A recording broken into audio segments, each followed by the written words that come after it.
Well, the average U.S. home price has just started to fall from its all-time high in May, but the actual cost of paying off a home has never been higher. The average 30-year fixed mortgage topped 7% today. That's up from just under 3% as recently as December, and the highest it's been going all the way back to 2002, though still far below the rates we saw back in the early 80s. This recent rise, though, means the monthly payment on a $400,000 mortgage now costs about $900 per month more than it did in January. Again, for the same price home.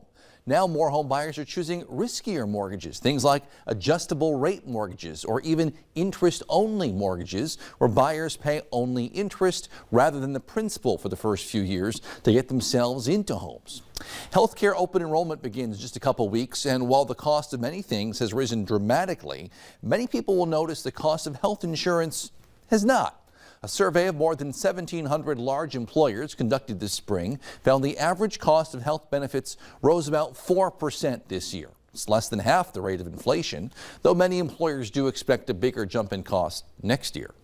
At-home food prices have jumped about 13% in the last year. One item you may see rise more soon: tomatoes. California's drought has been tough on tomato farmers there, who expect prices to rise on tomatoes as well as tomato products. Think ketchup, pasta sauce, and salsa soon.